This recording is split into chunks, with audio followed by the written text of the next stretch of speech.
on traitait les magistrats de lâcheté dañoo lâche devant les kii d'Ousmane Sonko ñoom ñëpp a waaf pourtant kenn du leen convoqué de quoi s'agit-il? Il y a beaucoup de mélange yu fi am. pourtant nag Diomaye bi mu ko fi defee bi mu tuddee magistrat yi dafa demandé le président Diomaye quel est le problème parce que li nga fi dégg yëpp y a beaucoup de désinformation ak de wax sa xalaat xam nga maa ngi koy wax keroog ma ni science politique Sénégal dafa am problème avant dafa xamoon 4 acteurs les tenants du pouvoir, l'opposition, la société civile et la presse.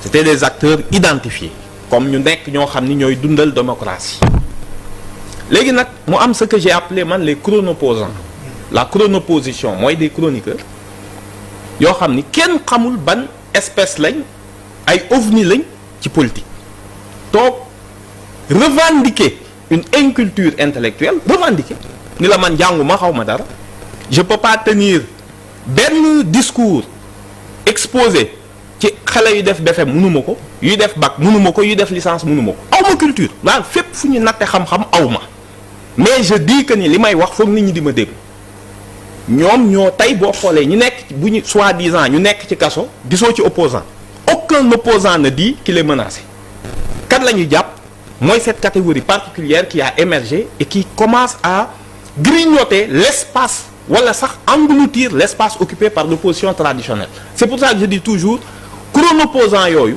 problème opposition la du problème pouvoir parce que c'est des gens xam ne mën nañ wax am audience am buzz mais dans la réalité les gens bu ñu demee bay tànn xam nañ ni ñii qui revendiquent une inculture assumée intellectuelle du ñoom ngay topp ci des solutions et c'est ça notre problème wax loo xamul au lieu bi ngay commencer nga ni lii may wax déglu leen ma nag waxewu ma ko xam-xam ndax aw ma ko waxewu ma ko ci diplôme ndax aw ma ko waxewu ma ko ci expérience ndax occupé wu ma ko mais je le dis comme une opinion jël leen ko comme une opinion suñu amoon cette modestie dëkk bi day leer on a parlé de rabat d'arrêt wax a wax de quoi s'agit-il simplement redactateur cour suprême cour suprême la du tey lañ soog a attaqué góor du wodd góor buy wax day wax diw laay waxal man Ousmane Sonko laay waxal ma ne li mu def il a jeté le discrédit sur l'institution judiciaire bu doon citoyen simple xëy nañ woo ko xanaa li leer na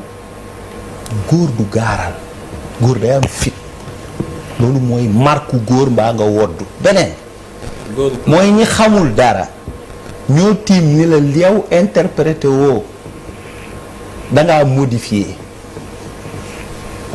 ñi xamul dara jànguñu ñoo dem yow mi jàngi woon ba ñëw ñu taxaw ci kanamu Sénégal nga taxaw wax ba géex ñun la jàmbaar interprété woo dangaa modifié ñu àndandoo dem ba conseil constitutionnel ñu dàq la ca biti tu devais te faire tout petit nga xëy naan lii ma ca gën a loolu bal ba dugg na sama camp waaye moo ma ca gën a loolu lii mooy ña ko jàngi woon lii moo am lii mooy dëgg lii c'est clair net et limpide lii créé wu ma ko xam-xam l'assumer di wax ñàkk ñi doon interprété wax loo xam quoi bërki béeb boo njaay ñu dem ñu leen modification substantielle modifié woo dangaa dem ba ca yuqu ba te ñu taxawoon fii wax leen ko ñu ni ñu jàngul ñoo leen ko wax ñooñu dañu waroon raser les murs moo bi premier ministre doon wax raser les murs nag ñoo waroon raser les murs. wala tax nga raser murs yow bëri na. comprendre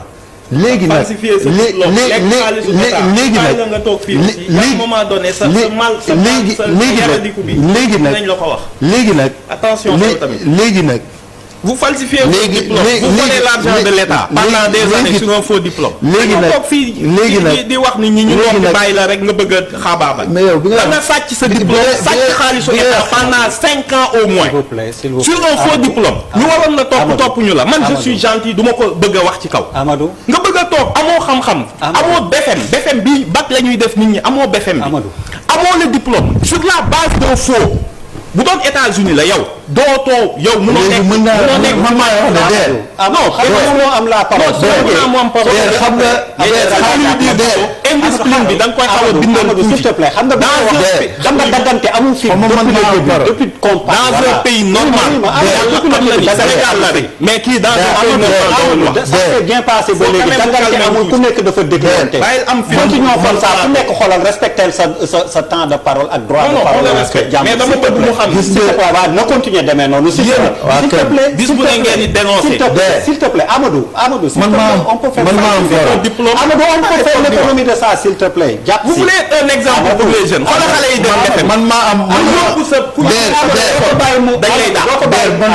man maa am Amadou voilà bu paree bu la neexee nga yóbbu téléphone bi dàq la mu falsifié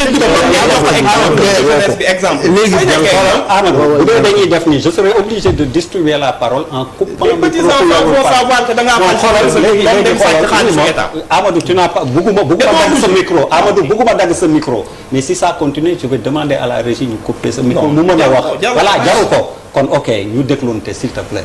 waaw xam nga dégg ngeen lim ma traité léegi nag da ngeen may bàyyi ma tontu xam nga man damay am patience du ma ko tontu Amadou éthique ak morale fu ñu koy jàngalee ku bokk Pastef dafa war a daw làqatu ndax yow danga maa jiiñ yéen dañ leen a àtte yaakaar naa àtte ak jiiñ du benn. dañ laa jiiñ lan. yow danga maa jiiñ laa wax. da ngaa waaw mais moom mën naa noppi ma wax. moo may kële waaw. dama bëgg mu leer. waaw danga ma jiiñ déglu ma wax la. danga maa jiiñ. ni lan yéen dañ leen a àtte. lan laa la jiiñ xam nga lan dañ leen àtte. lan laa la jiiñ. dañ ne la sa président parti. lan laa la jiiñ dañ ne sa président parti. corruption de la jeunesse dafa woo xale bu ndaw dugal ko ci néeg di ko yàqataan. justice a ko wax. justice moo ko wax. yow éthique ak morale. waaw mais doo ma bàyyi ma tontu mu souffre un peu dama doon déglu. dinaa la bàyyi dama la doon déglu. dama ni éthique. ak morale fu ñu koy jàngalee Pastef dafa war a daw dugg ci suufu table yi. d'accord ndax ki nga topp yow muy sa leader moom dañ ni ko justice bu Sénégal dangaa woo xale bu ndaw bu xelam wayagul mineur. nga dugal ko ci néeg di ko yàqataan lii la justice wax sa leader Ousmane Sonko nga topp kooku yow mënoo jàngale éthique mënoo jàngale morale ak ku mel ni yow ak sa leader. yéen fu ñuy waxee ci plateau ci wàllu éthique ak morale vous devez vous faire tout petit. tuuti ndax sa leader Amérique nga tudd bu doon Amérique la dëkk doomam bu jigéen duñ tëjoondoo benn néeg ndax corruption de la jeunesse. booy joxe exemple bu tudd États-Unis ndax dañu leen a condamné pour corruption de la jeunesse. je vais revenir sur ça. li may wax justice su Sénégal la ko décidé. Cour des comptes moo ni da ngaa participer kii muy ndeysaan yow yaa ngi sànni. ma taxaw dina déglu mais boo paree ñu ngi déglu ma. saa yu ma daggee damay reprendre. ñu may la temps dinaa reprendre. dama ni Ousmane Sonko. pare moom foog nga may ma une minute je ne laisse pas. Ousmane Sonko sa leader moo ni la tribunal bu Sénégal wax ni. dafa jël xale bu jigéen bu xelam wayagul. waaw mu dugal ko ci nekk yi di ko yàqataan lii mooy corruption de la jeunesse. ma ni éthique ak morale. maanaam wàllu éthique ak morale ku koy jàngale mooy keneen waaye du ko bokk Pastef. ndax yow sa leader bi ngay ndamoo loolu lañ ko condamné fii daan ko ci tribunal bii loolu mooy li am États-Unis gi ngay wax bu fa sa leader dëkkoon doomam bu jigéen du ñu tëjoondoo benn néeg ndax duñ ko wóolu diggante moom ak doomam bu jigéen donc yow éthique ak morale waroo koo jàngale léegi nag boo mënaan dañ laa jiiñ te yow ju àtte la ci corruption de la jeunesse da nga war a def tout petit. yéen waroo leen jàngale éthique waroo leen jàngale morale boobooy beneen bi mooy ki nga àndal diffamation mooy la mooy sosal gor yàq deru gor moom la ñu jël ci première instance bi ñu ni ko waxoo dëgg mu dem deuxième instance ñu ni ko waxoo dëgg yaa ngi sosal deru gor mu dem troisième instance dem cour suprême ñu def ko même chose ñu ko waxoo dëgg mu dem rabat d'arrêt ñu ñëwaat confirmé waat la amoon kon yéen condamné nañ leen ci yàqataan xale ootal ko ci néeg xale bu matul yàqataan ko condamné nañu leen ci doo leen wax dëgg da ngeen di sosal gor nga toog ci télé ni da ngay joxe leçon de morale waaye yow nit di nga pare j'espère. non yow mani lii ku sensé ku denc lii ci ay kafaar may ma 2 minutes kooku war naa toog ci télé ñu day attaqué nit waaw may ma gis nga yéen xam nga lu tax vous devez faire tout petit waaye da nga wax ay presque 10 minutes man waxuma ma lay déglu rek. j'ai parlé boo jëlaatee parole bu la ko joxee daf ma koy joxaat. parce que yaa njëkk a intervenir. waa kay dama ni. man su ma waxee rek wax ji. waa kay dama ni li wér te wóor. mooy yéen da ngeen di tooñ seen leader.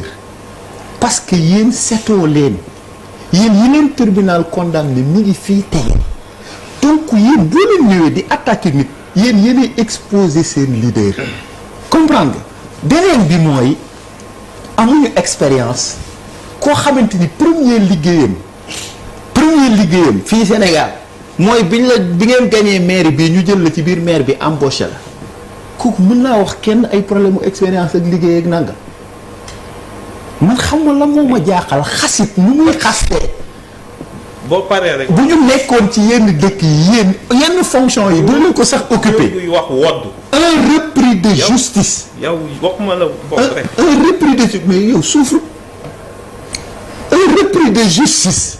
yaa ngi mel ni disque bu rëy. warul mën a. mais souffre ndeysaan yow yaa ngi sonn di. kan moo sonn. yaa doon wax sànq bi léegi ma ni tekk. wallaay bu ma waxee nga noppi. waaw moo tax nga war a noppi. ma fàttali la ni yéen lañ jiñoon yàqataan xale. waaw pare na quand même. non faire ça comme on dit. pare gu ma la répétition et le pédagogique bi ngeen wax da nga ni dañuy jàngal xale yi kay li ñu leen war a njëkk a jàngal mooy mag muy ñi daa yàqataan xale ñu condamné ko. fii la jàngale tàmbalee di. fii mooy jàngale bi gën a leer corruption de la jeunesse. on va fermer cette parenthèse. T'inquiète. bu eggagul fenn âge bi 15 ans nga ootal ko ci nit. détaillé jusqu'au bout. ñu jox la ni la kii da nga koo def lii. détaillé yow waroo attaqué kenn.